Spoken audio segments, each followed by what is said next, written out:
काफ़ी देर तक मैं कुरान पाक के मुताले में मसरूफ़ रहा। तिलावत कुरान पाक से मेरे दिल को बहुत सुकून मिला। इसके बाद मैंने शाहजी के मुर्शद की किताब खोल ली और उसका मुआयना करने लगा। ये किताब बहुत सी रूहानी ताकतें हासिल करने के बारे में थी। हर एक रूहानी ताकत को हासिल करने के अमल का एक बाकायदा चिल्ला था। कोई अमल कम वक्त में मुकम्मल होता था और कोई ज़्यादा वक्त में। मैं सरसरी तौर पर किताब की वर्क गर्दानी करता जा रहा था और फिर एक जगह मेरी नज़रें जाकर ठहर गईं। नुमाया लिखा था, हमजाद को काबू में करने का अमल। हमजाद क्या होता है हमजाद, और इसका कोई फ़ायदा भी हो सकता है। मैंने हमजाद से मुतल्लिका इबारत पढ़नी शुरू कर दी। लिखा था, हमजाद एक ऐसी क़ुव्वत है जो कि हर इंसान के साथ ही पैदा होती है। ये इंसान की हमशक्ल होती है। इसे काबू करने वाला आमिल इसकी मदद से बेशुमार काम ले सकता है। हमजाद के मुतल्लिक तफसील तो बेशुमार थी, लेकिन मेरी तवज्जो जिस नुक्ते ने अपनी जानिब खींची वो ये था कि हमजाद का हसूल आमिल के ताकतवर बनाने के साथ साथ सिफली और गंदी ताकतों से भी महफूज रखता है। अगर आमिल की बेखबरी में कोई भी शैतानी ताकत या जिन्नात आमिल पर हमला करें तो हमजाद उन सब ताकतों के लिए लोहे का चना साबित होता है। मैं सोच में गुम हो गया। लोहे का चना या कड़वा दाना? बेशक अब मुझे मजजूब की पहेली कुछ कुछ समझ आ रही थी। उसने कहा था कि एक मोटा शहजादा था और उसके पास एक कड़वा दाना था। मतलब ये कड़वा दाना हमजाद ही हो सकता है। बिल्कुल, अगर मैं हमजाद को काबू में कर लूँ तो अपने दुश्मनों पर दोहरी बर्तरी हासिल कर सकता हूँ। हमजाद मेरा हमशक्ल भी होगा तो इस सूरत में उसे अपने तौर पर अपने दुश्मनों के सामने भी बेच सकता हूँ। मैं पुरजोश हो गया और हमजाद के अमल की तफसील पढ़ने लगा। हमजाद का सबसे आसान अमल या चिल्ला तकरीबन 40 दिनों का था। इसके अलावा 30 दिन और सबसे कम 15 दिन का चिल्ला था। लेकिन मेरे पास तो इतना वक्त ही नहीं था। मुझे फौरी तौर पर हमजाद को काबू करना था। इसलिए मैं तमाम चिल्लों के औकात देखकर किताब के वर्क पलटता गया। यहाँ तक कि एक सफ़े पर मेरी नज़रें जम गईं, जिसके मुताबिक इर्तकाज़ी तवज्जो का माहिर अपना हमजाद रूहानी रोशनियों में से आज़ाद करवाकर अपने कब्ज़े में कर सकता था। मैंने सारी तफसील गौर से पढ़ी और बार बार पढ़ी। इसके बाद मैं छत पर ही आलती पालती मारकर बैठ गया। मुझे याद था जब एक मर्तबा मैं रूहानी परवाज़ करते करते ज़मीन के गिर्द चक्कर लगा रहा था तो वहाँ मैंने बहुत सारी रोशनियाँ और मखलूक़ात भी देखी थीं। उन्हीं मखलूक़ात में से मुझे अपना हमजाद तलाश करना था। मैंने रूहानी परवाज़ शुरू कर दी और आसमान की तरफ परवाज़ कर गया। जल्द ही मैं ज़मीन के बाहर अपनी मतलूबा जगह पर मौजूद था। कुछ फासले से ज़मीन की रोशनियों पर नज़र डाली। अब मेरी नज़रें रोशनियों की दुनिया में पुरस्रार मखलूक़ात पर गड़ी हुई थीं और मुझे अपने ही जैसे वजूद की तलाश थी, और वह वजूद था मेरा हमजाद। मैं महवियत से उन अजीबुल खलकत मखलूक़ात को घूरता रहा। काफ़ी देर की तलाश के बाद मुझे एक ऐसा नौरानी वजूद नज़र आया जो कि देखने में बिल्कुल मेरी ही तरह था।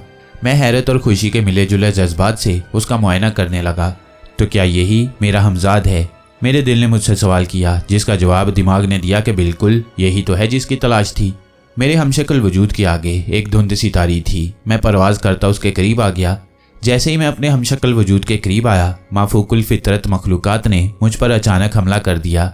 मेरे होंठों पर मुस्कुराहट थी। शायद वह पहली बार मुझ पर हमला करने का इंजाम भूल चुके थे। मैंने अपनी आंखें उस मखलूक की तरफ मरकूज कर दी और इर्तिकाज़ी तवज्जो से उन्हें घूरने लगा। ऐसा करने से सामने से उड़कर आने वाली मखलूक की कितार में आग लग गई। जैसे ही पहली कितार में आग लगी, सारी मखलूक में खलबली मच गई और वो मेरे हमजाद से दूर दूर हो गए। मैं अपने हमशक्ल वजूद के पास आया, उसका हाथ पकड़ा और किताब में मौजूद चिल्ले की इबारत ज़ेरे लब दोहराने लगा। वजीफ़े की मखसूस तादाद पढ़ने के साथ साथ मैंने महसूस किया कि जैसे मेरे हमजाद के वजूद में जुम्बिश हो रही है। आखिरकार कोई 4 घंटे वजीफ़ा पढ़ने के बाद अचानक हमजाद ने आंखें खोल दी और मेरी तरफ देखने लगा। उसका पहला सवाल ये था, क्या हुक्म है मेरे आका? मैंने सवाल किया, क्या तुम मेरे हमजाद हो? उसने इस बात में सर हिलाया। इसके बाद मैंने उसे कहा कि मैं तुम्हारा आका नहीं बल्कि एक दोस्त हूँ। मुझे इस वक्त तुम्हारी अशद ज़रूरत इसलिए थी क्योंकि मैं चारों तरफ से अपने दुश्मनों में घिरता जा रहा हूँ और ख़ुद को अकेला महसूस कर रहा था। मैं हमजाद से उसकी ताकतों की तफसील पूछता रहा और वो मुझे सारी तफसील बताता रहा। उसने बताया कि वो हर वक्त पोशीदा हालत में मेरे साथ भी रह सकता है। इसके अलावा मेरी आवाज़ देने पर भी हाजिर हो सकता है। काफ़ी देर तक हम दोनों के दरमियान शराइत तय होती रहीं, जिनके तहत हमजाद एक ख़ास मुद्दत तक मेरे साथ रह सकता था और मेरी मदद कर सकता था। सब मामलात तय करने के बाद मैंने अपनी रूहानी परवाज़ ख़त्म की और वापस अपने मकान पर अपनी छत पर आ गया जहाँ मेरा मादी जिस्म मौजूद था। हमजाद ने मुझे एक बहुत ही कारआमद बात बताई थी कि जब मैं इर्तिकाज़ तवज्जो करके रूहानी परवाज़ शुरू करता हूँ और अपने जिस्म की हिफाजत अलग से करता हूँ तो एक अमल ऐसा भी था जिसकी बदौलत मैं रूहानी शक्ल में ही अपने ख्यालात अपने जिस्मानी वजूद में मुंतकिल करके अपने जिस्म को कंट्रोल कर सकता था। ये मेरे लिए एक नई बात थी, यानी रिमोट कंट्रोल वाला जिस्म, क्योंकि इससे पहले हमेशा रूहानी परवाज करते हुए मुझे अपने मादी वजूद की फिक्र लाहिक रहती थी। तारीक जंगल में मकड़ियों के साथ मुकाबला करते हुए तो मेरे जिस्म को आग भी लग चुकी थी। खैर, अब मैं अकेला नहीं था, मैं था, मेरा रूहानी जिस्म और मेरा हमजाद। हम तीन थे। हमजाद की बात को जांचने के लिए मैं अपने मादी जिस्म में दाखिल नहीं हुआ, बल्कि वहीं खड़ा इर्तकाज़े तवज्जो से हमजाद के बताए हुए तरीके पर अपने ख्यालात अपने मादी जिस्म को लहरों की शक्ल में पहुंचाने लगा। मेरा ताल्लुक मेरे जिस्म के साथ कायम हो गया। मुझे उस जिस्म के दिमाग की सोचें सुनाई दे रही थीं। मेरा जिस्म सोच रहा था कि मैं यहाँ कब और कैसे आ गया। ये बड़ा ही अजीब एहसास था। अभी मैं इस ताल्लुक पर गौर ही कर रहा था कि अचानक बिलाल की आंख खुल गई। सुलेमान, तुम यहाँ, खैरियत तो है? बिलाल ने नींद में डूबी आवाज़ में पूछा। मैंने चाहा कि कहूँ सब ठीक है और मैं एक अमल कर रहा हूँ, इसलिए तुम फिक्र न करो और सो जाओ। दूसरे ही लम्हे मैंने अपने जिस्म को यही अल्फाज दोहराते हुए सुना। मेरा जिस्म वैसे ही कर रहा था जैसे मैं चाह रहा था। मैंने चाहा कि वो दरवाज़ा खोलकर बाहर आ जाए और उसने ऐसा ही किया। इसके बाद मैंने अपना रूहानी वजूद अपने मादी जिस्म में दाखिल किया और दोबारा छत पर आ गया। मेरे सामने हशाम जिन खड़ा मुझे पुकार रहा था। ए हादी, हमें तुम्हारी ज़रूरत है। 4 सुरंगें बन चुकी हैं, मगर बाकी 2 की समझ नहीं आ रही, हशाम कह रहा था। अच्छा चलो मैं चलता हूँ, मैंने कहा और फिर रूहानी परवाज़ के ज़रिए अपने जिस्म को उठाकर उसके साथ हो लिया। उसको बाकी दोनों सुरंगों के महल्ले वकूफ़ समझाते और फिर उसको अपनी निगरानी में काम करवाते मुझे तकरीबन 1 घंटा लग गया। इसके बाद मैंने उनको उस सुरंग के धाने पर क्रैक के अंदर ही रहने का कहा, ताकि वो मौका मिलते ही छपापी पर हमला कर सकें। सुबह होने वाली थी और फिर छपापी में तैयारियां शुरू हो जाती। मैंने उनको बता दिया कि हो सकता है कि मैं उनको बताने ना आ सकूं, इसलिए उन्होंने खुद ही अपने जासूसों की मदद से बाखबर रहना है और मौका मिलते ही कैदियों को आज़ादी दिलवाकर ले जाना है, उनको वहां क्रैक में छुपाकर। मैं अपने जिस्म को उठाकर वापस अपनी छत पर हाजिर हो गया। फजर की अजान हो रही थी। मैंने अपना बिस्तर समेटा और फिर नीचे उतर आया। वहाँ बाबा के साथ वज़ू किया और फिर मैंने और बिलाल ने बाबा की अमामत में बाजमात नमाज अदा की। नमाज के बाद मैंने दोनों को बताया कि आज मुझे एक बड़े काम के लिए जाना है, मैं कुछ देर तक मसरूफ़ रहूँगा। बिलाल ने अपनी मदद की ऑफ़र की, लेकिन मैंने कहा कि जब ज़रूरत होगी तो मैं खुद ही कह दूँगा। फिर अपने कमरे में आकर मैंने चंद घंटे सोने का इरादा किया ताकि फ़्रेश होकर उस बड़े मार्के में हिस्सा ले सकूं। सोने से पहले मैंने रूहानी परवाज़ की, एक चक्कर छपापी के गिर्द लगाया और फिर हशाम जिन और उसके साथियों की खैरियत दरियाफ्त की। उसकी तरफ से बेफिक्र होकर मैं सो गया। जब से मैंने इल्मे ज़ोजीला पर अबूर हासिल किया था, मेरा दिमाग भी मेरे कब्ज़े में आ गया था। मैं जब चाहता था उठ जाता था, लिहाजा ठीक 3 घंटे के बाद मेरी आंख खुल गई। मैंने उठकर मुँह हाथ धोया, फिर रूहानी परवाज़ की। सब कुछ ठीक था। हशाम और उसके साथी उसी तरह घात लगाए बैठे हुए थे, जबकि छपापी में तैयारियां शुरू हो चुकी थीं। बहुत से जिनोइंस मिलकर एक बहुत ही बड़ा चबूतरा बना रहे थे। ये एक दिलचस्प काम लग रहा था, मगर फिर वहां पर एक कुर्बानगाह बनती देखकर मुझ पर संजीदगी छा गई। अगर आज मैं नाकाम हो गया तो अपनी जान के साथ साथ और बहुत सौ को भी मरवाने जा रहा था। मैं उनकी तैयारियां देखता रहा। मेरे सामने उन्होंने उस चबूतरे को एक तख्त और दरबार में तब्दील किया और फिर अचानक फिजा में एक तेज सीटी की आवाज़ गूंजी। एक हैबतनाक जिन हिमालय के पहाड़ों की तरफ से नमूदार हुआ। वो हवा में उड़ता हुआ चबूतरे पर आया। उसके आते ही वहां मौजूद जिन्नोइंस एकदम से मुअद्दब हो गई। उसने अच्छी तरह से उस चबूतरे का जायजा लिया और फिर अजीब सी जुबान में कुछ बुड़बुड़ाने लगा। अगले ही लम्हे कुछ फासले से तोड़शा परिंदे आते हुए नजर आने लगे। उन परिंदों पर इंसान सवार थे। वो सब चबूतरे के सामने हवा में जमीन से चंद फुट ऊंचे मौलिक सोफे नुमा कुर्सियों पर बैठ गए। हर सोफे के साथ एक छोटी सी मेज़ थी जो खुद ब खुद ही रंग बिरंग के मशरूबात से भरी जा रही थी। और फिर एक तोड़छा परिंदे पर मुझे चापड़ी जादूगरनी भी नजर आई। वो मुझे महसूस नहीं कर सकती थी, मगर मैं उसे देख सकता था। अभी मैं उसे ही देख रहा था कि अचानक मैंने अपनी जैसी चंद रूहों को भी देखा। वो मेरी ही तरह परवाज करते वहां आए थे। मैंने उनको और उन्होंने मुझे बड़ी हैरत से देखा, मगर हमारे दरमियान कोई गुफ्तगू नहीं हुई। मेरे लिए ये सिचुएशन गैर मुतवक्का थी। मैंने कुछ और रूहों को भी वहां आते देखा। वहां आहिस्ता आहिस्ता मजमा लगता जा रहा था। चबूतरे के पास निस्बतन बड़े सोफे तकरीबन खाली ही थे। उसके बाद दूसरी कतार और फिर उसके बाद की कुर्सियां बड़ी तेजी से भरती जा रही थीं। कुछ देर के बाद वो जगह खचाखच भरी हुई थी। मेरे जैसे भी दर्जनों इंसान रूह की सूरत में वहां मौजूद थे। इतने में एक बड़ा परिंदा एक तरफ से नमूदार हुआ। उस परिंदे की पुष्ट पर एक छोटी सी बग्गी बनी हुई थी। उस पर 4 लोग बैठे थे। उनमें से 3 इंसान जबकि एक जिन था। वो सीधे चबूतरे पर पहुंचे और फिर उन्होंने उतरकर वहां मौजूद हर जिनो इंस को बगौर देखना शुरू कर दिया। अब मुझे बेचैनी हुई क्योंकि उनमें से एक ने मुझे देखा था और फिर चौंक पड़ा। उसने अपने साथी से कुछ बात की। उसने भी चौंक कर मुझे देखा।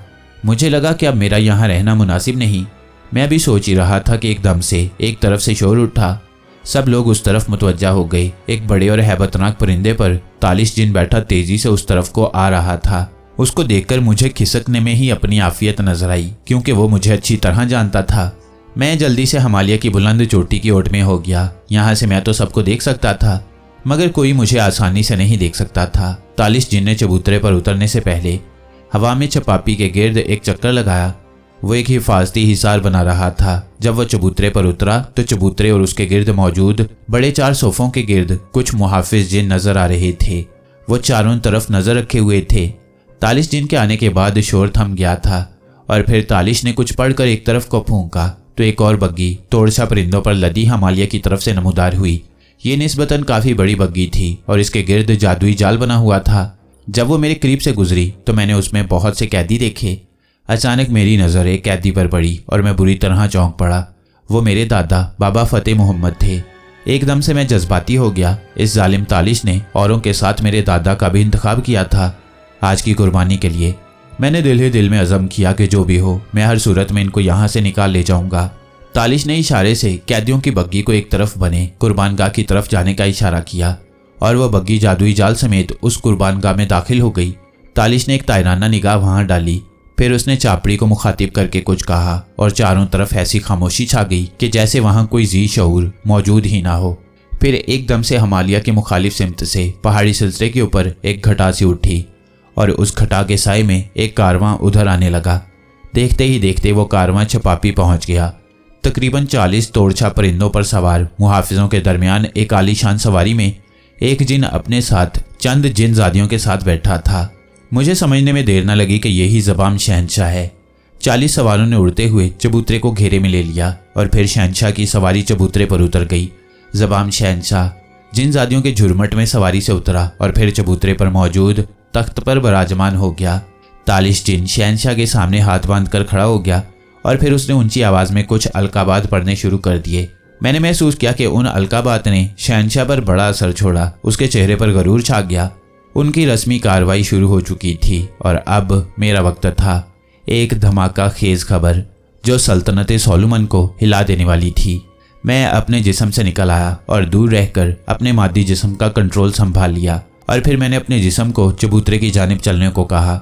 वो तेजी से मजमा की तरफ चल दिया। अभी मैं कुछ दूर ही था कि मैंने वहाँ हलचल महसूस की। बहुत से जिन हवा में बुलंद हुए और मेरी तरफ बढ़े मगर मैंने गजबनाक तरीके से उनको इर्तकाज़े तवज्जो का झटका दिया। वो औंधे मुंह ज़मीन पर आ गिरे। इतने में मैं छपापी के हजूम के पास पहुंच गया। 40 तोड़छा सवारों ने जल्दी से चबूतरे के आगे ढाल बना ली। ज़बाम शहनशाह क्यों छुपते हो? क्या इतना भी दम नहीं कि हादी का खुद सामना कर सको? मैंने अपने जिस्म के जरिए बुलंद आवाज़ में कहा और फिर खुद रूहानी तौर पर उस आवाज़ के इर्ताज को इतना फैला दिया कि सारे का सारा मजमा उसको सुन सके। सारे मजमे पर एक सख्ता सा तारी हो गया। एक तो मेरी गूंजदार आवाज़ और फिर दूसरा हादी का दावा। ये सब कुछ दहशत डाल देने के लिए काफ़ी था। अचानक तोड़छा सवारों के पीछे से तालिश जिन नमूदार हुआ। उसने घूर कर मेरे जिस्म को देखा और फिर एकदम से सीधा मेरी रूह को। मैं चौंक पड़ा। आओ हादी आओ। मैंने पहले ही शहनशाह को कह दिया था कि आज वो अपनी शहनशाहत को एक हादी के खून से तकवैयत देंगे। लो देखो तुम खुद ही आ गए। यही वजह है कि मैंने इस बार 99 कैदी मुंतखब किए थे। तालिश जिन ने तंजिया मुस्कुराहट के साथ कहा। तालिश मैं मौत से नहीं डरता। जिस दिन मेरे खुदा ने मेरी मौत लिखी है वो आकर ही रहेगी। मगर मुझे लगता है कि आज तुम लोगों की मौत मेरे हाथों लिखी जा चुकी है। बताओ कहाँ पर मरना पसंद करोगे? मैंने उसी तरह गूंजदार आवाज़ में कहा और अपनी रूहानी कुव्वत से उसके इर्ताज को और ज़्यादा फैला दिया। आम जिनो इंस पर इसका बड़ा असर हो रहा था और वह जब भी मेरी आवाज़ सुनते इधर उधर खौफजदा होकर देखने लग जाते। तालिश जिन ने कहा लगाया। अभी देखते हैं कि किसकी मौत किसके हाथ में लिखी है। तालिश जिन ने तंजिया लहजे में कहा और तोड़छा परिंदे वालों को कोई इशारा किया। एकदम से जैसे बिजली कौंधती है उसी तरह 4 तोड़छा सवारों ने अपने हाथ बुलंद किए और उनकी तरफ से जादुई जाल लच्छे की शक्ल में मेरे ऊपर आ गिरा। ये जाल मेरी रूह पर गिरा था, जिस्मानी वजूद नहीं था। मैं बुरी तरह चौंक पड़ा। ये मेरे लिए गैर मुतवक्का हमला था, जबकि मुझ पर जादुई जाल फेंकने वालों ने तेजी से जाल को वापस खींच लिया। अब मैं जादुई जाल में जकड़ा उनके दरमियान था, जबकि मेरा जिस्म उसी तरह कुछ दूर खड़ा हक्का बक्का सब कुछ देख रहा था। हाँ वही हादी, तुम कुछ कह रहे थे, ज़बान शहंशाह ने तोड़छा सवारों की ढाल के पीछे से निकलते हुए कहा, और सारा छपापी कहकहों से गूंज उठा। मुझे लग रहा था जैसे हर कोई मेरी इस बेवकूफ़ी पर हंस रहा था कि मैं कितनी आसानी से उनकी गिरफ्त में मरने के लिए आ गया। मेरे लबों पर भी मुस्कुराहट थी, हत्ता कि मेरी रूह लच्छेदार जाल में कैद थी। मुझे मुस्कुराता देखकर एक लम्हे के लिए तालिश जिन हैरत में डूब गया, लेकिन दूसरे ही लम्हे गुरूर से बोला, हादी, लगता है कि तुम्हारी मुस्कुराहट वैसे ही दम तोड़ने वाली है जैसे आंधी में पड़ा चिराग बुझने से पहले एक बार जोर से लौ देता है।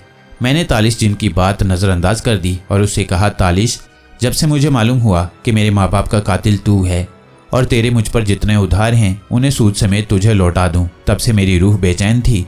मेरी एक ही ख्वाहिश है कि अपना बदला लेने के साथ साथ मैं इस सारी खलकत को भी तेरे मुजालिम से बचाऊं, और इसका एक ही तरीका है, और वो है तेरे नापाक वजूद का खात्मा। तालिश जिन घुर्राया, पिद्दी, मौत तेरे सर पर खड़ी है और तू बढ़ चढ़ कर बातें कर रहा है। क्या तुझे इर्द गिर्द मौजूद मेरे मुहाफिजों और बादशाह की फौज नहीं नजर आ रही? मैंने जवाब दिया, तालिश, याद रख, ताकतवर हाथी एक चिमटी से मात खा जाता है। मैं अब तुझसे बस इतना ही पूछना चाहता हूँ कि क्या तेरे सारे मेहमान पहुँच चुके हैं? कोई रह तो नहीं गया? तालिश जिन बोला, हाँ मजलूमों के हादी सब आ चुके हैं। लेकिन तुम ये सब क्यों पूछ रहे हो? मैंने मुस्कुराते हुए जवाब दिया, वो इसलिए कि मेरा भी एक मेहमान आने वाला है। तालिश जिन ने हैरत से पूछा, कौन? सारे जुलूस की नज़रें हम दोनों के ऊपर ही थीं। शहंशाह ज़बाम अपनी मस्ती में कहके लगा रहा था और जिन ज़ादियों के जलौ में अपने मेहमानों के साथ महवे गुफ्तगू था। मैंने उफ़क़ पर निगाह दौड़ाई और दूर, बहुत दूर, मुझे काली बदली सी इसी जानिब आती हुई दिखाई दी। मैंने तालिश की तरफ मुस्कुराते हुए कहा, है तुम्हारा एक पुराना दोस्त, वो देखो वो आ चुका है। तालिश जिन के साथ साथ उसके मुहाफिज भी उस काली बदली को देखने लगे। काली बदली जिसामत में बड़ी होती जा रही थी और चंद ही लम्हों में अब वो इस सारे जुलूस के बहुत करीब आ गई और फिर हजूम ने उसे पहचान लिया। तोड़छा परिंदे पर सवार वो उनका रहम दिल पुराना शहंशाह तालूत था। मैंने हमजाद की ड्यूटी लगाई थी कि मैं जुलूस में सब लोगों का ध्यान अपनी जानिब मबजूल कर लूँगा। इसी वजह से उन सब की तवज्जो संगे मूर जेल की तरफ से बढ़ जाएगी और यही मौका होगा कि तुम वहां पहुंचकर तालूत जिन को आज़ाद कराओगे। पिंजरों में कैद कैदियों ने भी तालूत जिन को आते देख लिया था। ये सब लोग तालूत जिन के मुहाफिज और वाकिफकार थे। सबने हवा में एक नारा बुलंद किया, तालूत जिन जिंदाबाद। तालूत जिन के साथ साथ मेरा हमजाद भी उड़ता हुआ आया और अब वो दोनों, हम दोनों यानी मेरे और तालिश जिन के करीब पहुंच गए। तालूत जिन के हाथ में तलवार थी और बेशक ये जिन्नात को फना कर देने वाली तलवार थी। तालूत जिन को देखकर तालिश जिन एक लम्हे के लिए परेशान हुआ, लेकिन फौरन ही संभल कर उसने अपने मुहाफिजों को तालूत जिन पर हमला करने का हुक्म दिया। मैं उस जाल से खुद आज़ाद नहीं हो सकता था, इसलिए मैंने अपने हमजाद को जाल तोड़ देने के लिए कहा। हमजाद ने ऐसा ही किया और मेरी रूह अब जाल से आज़ाद हो चुकी थी। तालूत जिन ने तालिश जिन को मुखातिब करके कहा, तालिश, तू और तेरा नाबकार बादशाह आज अपने इंजाम को पहुंचेगा। जुलूस में तकरीबन सभी जिनों इंस तालूत जिन से प्यार करने वाले थे, क्योंकि वो बादशाह ज़बाम के मुजालिम से बहुत तंग थे। अब सूरत हाल ये थी कि एक तरफ बादशाह ज़बाम, तालिश जिन और उसकी फ़ौज मौजूद थी और दूसरी तरफ जिन्नों की कसीर तादाद के साथ तालूत जिन। मैं अपने मादी जिस्म में दाखिल हो गया था और हमजाद मेरे साथ ही था। पिंजरों में कैद जिन्नो इंस सब उस जमे गफीर को देख रहे थे जो कि एक दूसरे के आमने सामने लड़ने मारने को तैयार था। तालिश जिन के हुक्म पर 3 मुहाफिज जिन तालूत जिन की तरफ बढ़े और तालूत जिन ने तलवार का एक ही वार करके तीनों जिन्नों की गर्दनें उनके तन से जुदा कर दी थीं। मरने वाले जिन्नों के चेहरों पर हैरत थी, जबकि उनके धड़ उनके जिस्मों से अलग होकर कई कदम चलते गए और फिर जमीन बोस हो गई। इस भाग दौड़ में किसी ने कैदियों के पिंजरों के दरवाजे तिलिस्म से खोल दिए। जब मैंने उस तरफ देखा तो मुझे चापड़ी चुपचाप एक तरफ जाती दिखाई दी। मेरे लबों पर मुस्कुराहट आ गई, क्योंकि उसी ने अपने तिलिस्म से कैदियों को आज़ाद कर दिया था। तालिश जिन ने ताकत के गुरूर में तमाम बागी जिन्नात पर हमले का हुक्म दे दिया। दूसरी तरफ सब बागी जिन्नात और कैदी जिन्नात, जिनमें इंसान भी शामिल थे, अब पूरी तरह सफारा हो चुके थे और फिर जंग शुरू हो गई। हर तरफ एक हाहाकार मच गई। जिन्नात एक दूसरे से गुत्थम गुत्था थे। तालिश जिन ने शहनशाह की हिफाजत के लिए जिन्नों की कसीर तादाद उस जानिब भेज दी थी जहां ज़बाम शहनशाह मौजूद था। हशाम जिन और उसके साथी भी तालूत जिन के साथ आकर शामिल हो चुके थे। तालूत जिन ने मुझसे कहा, ए हादी, मुझे तुम्हारे बारे में इल्म हो चुका था, क्या तुम इस तालिश जिन को संभाल सकते हो? मैं शहनशाह की खबर लेता हूँ। मैंने जवाब दिया, बड़े शौक से मेरे भाई तालूत जिन, मुझे इससे पुराना हिसाब चुकता करना है। तालूत बादशाह की सिपा की तरफ बढ़ गया जबकि मैं इर्तकाज़े तवज्जो से तालिश जिन को जलाने लगा। जब तालिश जिन को अचानक जलने का एहसास हुआ तो उसने चौंक कर मेरी तरफ देखा और फिर मुंह ही मुंह में कुछ पढ़कर मेरी तरफ फूंका। मेरा इर्तकाज उस नीली आग की वजह से मुंतशिर हो गया जो कि तालिश जिन की तरफ से मेरी तरफ भेजी गई थी। मेरी मालूमात के मुताबिक ये जादू का एक बहुत ही खौफनाक वार था, लेकिन वो नीली आग मुझ तक आई और फिर मुझसे चंद इंच की दूरी पर गुलाब के फूलों में तब्दील हो गई। मुझे हमजाद की आवाज़ सुनाई दी, फिक्र न करें आका, यह जिन आपका कुछ नहीं बिगाड़ सकता। मैंने हिम्मत की, कुरान पाक की आयत पढ़ी जो ऐसे मौक़ों पर मेरी मदद करती थीं और एक बार फिर अपनी तवज्जो तालिश जिन की तरफ करके अपने पूरे इन्हमाक से उसे जलाने लगा। अब की बार तालिश जिन घबरा गया और बार बार अपने ऊपर फूंके मारने लगा, लेकिन मेरे इर्तकाज़े तवज्जो में इस बार खलल न आया और मैं उसे जलाता रहा। दूसरी तरफ तालूत जिन शहनशाह के मुहाफिजों के पास पहुंच चुका था और अपने हाथों में मौजूद आतिशी तलवार से सिपाहियों के जिस्मों के टुकड़े करता जा रहा था, सर कलम करता जा रहा था। तीसरी तरफ कैदी और बागी जिन्नात भी सिपाहियों से बरसरे बेकार थे। आधी से ज़्यादा फौज थोड़ी ही देर में गाजर मूली की तरह काट दी गई थी, जबकि बाकी फौज के हौसले अपने साथियों का अंजाम देखकर पस्त हो गए थे और फिर उन्होंने हथियार डाल दिए और अवामी ताकत के आगे सरनिगू हो गए। मैं मुसलसल तालिश जिन को जला रहा था और मुझे महसूस हो रहा था कि अब तालिश जिन फरार होने के चक्कर में है। मैंने अपने ख्यालात की शक्ल में हमजाद से कहा कि तालिश जिन के पांव ज़मीन के साथ जकड़ दो, क्योंकि इस बार अगर ये मरदूद फरार हो गया तो फिर जल्दी हाथ नहीं आएगा। हमजाद ने ऐसा ही किया और गैबी हालत में तालिश जिन को पैरों से पकड़ लिया। अब तालिश जिन अपनी जगह से एक कदम ही नहीं उठा सकता था। वो बार बार उड़ने की कोशिश करता, बिजाय मुझ पर अपने मंत्र आजमाने के अपने आप को मेरी लगाई आग से बचाने की कोशिश करता, लेकिन नाकाम हो जाता। उसकी यही बौखलाहट मेरे काम आ रही थी। तालूत और उसके साथियों ने मिलकर बादशाह के तमाम मुहाफिजों को हलाक कर डाला और वहाँ भी कुछ जिन्नात ने हथियार डाल दिए। अब शहनशाह जिन्नात ज़बाम एक कैदी की हैसियत से ज़मीन पर बैठा था। तालूत जिन ने बादशाह को उसके मजालिम गिनवाए और कहा कि जालिम का एक ही इंजाम होता है और वो है दर्दनाक मौत। इसके साथ ही उसने आतिशी तलवार का वार करके शहनशाह ज़बाम का जिस्म दो टुकड़ों में मुनकसिम कर दिया। इसके बाद वो मेरी तरफ आया। मैंने तालूत को मना किया कि तालिश जिन से दूर ही रहे, क्योंकि ये मेरा शिकार है, इसने मेरे माँ बाप और प्यारों का खून किया है। तालूत ने कहा, सुलेमान भाई, मैं सब जानता हूँ, लेकिन तुम इसे इस तरह न जला सकोगे। मैंने तालूत से पूछा, तो फिर मैं इसे कैसे हलाक करूँ? तालूत जिन मेरी मिन्नतें करने लगा, ए हादी मुझे छोड़ दे, ए हादी मुझे मुआफ़ कर दे। लेकिन जालिम के साथ रहम, मजलूम के साथ ज्यादती होती। तालूत जिन ने अपनी आतिशी तलवार मेरी तरफ उछालते हुए कहा, इस तलवार से वार करो। मैंने तालूत जिन की तलवार हवा में ही कैच की और आगे बढ़कर अपनी पूरी कुव्वत से तलवार का वार तालिश जिन की गर्दन पर किया। मेरी दो माओं का कातिल, मेरे वालिद का कातिल और जालिम तालिश जिन अपने इंजाम को पहुंचा। उसकी गर्दन हवा में उड़कर दूर जा गिरी और उसका धड़ जमीन बोस हो गया। बातिल हार गया और हक को फतह हुई। हर तरफ सोलोमन के जिन्नात और इंसान तालूत और हादी यानी मेरे हक में नारे लगा रहे थे। तालूत जिन ने ज़बाम शहनशाह के पास गिरा हुआ ताज उठाया और मेरे पास आकर शाही ताज मेरे सर पर रख दिया। इस तरह बुजुर्ग की पेशन गोई दुरुस्त साबित हो गई कि मैं रियासत सोलोमन का बादशाह बनूंगा। तमाम जिन्नात और जिनजादियाँ बादशाह सुलेमान के नारे लगाने लगे, लेकिन 1 मिनट बादशाहत और वो भी जिन्नात की। मैं इस काम के लिए नहीं बना। ये एक बहुत ही जिम्मेदारी का काम है। मैंने ताज सर से उतारा और तालूत जिन को वापस करते हुए कहा, तालूत जिन मेरे भाई, इस बादशाहत के सही हकदार तुम हो, क्योंकि ये बादशाहत तुमसे छीन ली गई थी और अब वापस लौट आई। तालूत जिन बजिद था कि सोलोमन की बादशाहत मैं कबूल कर लूँ, लेकिन मेरे बेपनाह असरार पर उसने ताज अपने सर पर रख लिया और मेरे साथ वादा किया कि जब तक वो जिंदा है सोलोमन पर इंसाफ की हुकूमत कायम रहेगी। जंग ख़त्म हो चुकी थी, जश्न जारी था। एक मंसूबा हम बनाते हैं और एक मंसूबा अल्लाह पाक की ज़ाते बाबरकत का होता है और वही मंसूबा सबसे ठीक होता है जो हमारे रब का होता है। मैं यहाँ सिर्फ चंद कैदियों की आज़ादी के लिए आया था और यहाँ आकर सब हालात ही एकदम पलट कर रह गए थे। आयान जिन भी मुझे मिला और उसने बताया कि वो 10 जिन्नात को इस मार्के में जहन्नुम वासिल कर चुका है। मैंने उसे दरियाफ्त किया कि क्या तुम्हारा रिश्ता तय हो गया था, तो वो थोड़ा शर्मा कर बोला हाँ, अगले माह शादी है। उसने इसरार किया कि मैं भी उसकी शादी में शिरकत करूं और मैंने उसे शिरकत का वादा कर लिया। मैं अपने दादाजी बाबा फतेह मोहम्मद के पास आ गया और उनकी खैरियत पूछने लगा। उन्होंने मुझे प्यार किया और अपने सीने से लगाकर बताया कि वो ठीक हैं। अब सब जिन्नात सोलोमन को वापस जाना शुरू हो गए थे। शहनशाह तालूत जिन ने मुझे दावत दी थी कि मैं भी उसके साथ रियासत सोलोमन चलूं, लेकिन मैंने उसे कहा कि मैं कुछ अरसा बाद ज़रूर उसे मिलने अपने दोस्तों के साथ आऊँगा। हमजाद को मैंने कहा कि मुझे और मेरे दादाजी को मेरे वालिद के घर पहुँचा दे। हमजाद ने लम्हों में हमें बाबा जान के घर पहुँचा दिया। रात हो चुकी थी, बाबा जान घर वापस आ चुके थे। वो और बिलाल मेरे पास आ गए। हमजाद को मैंने रुखसत कर दिया था।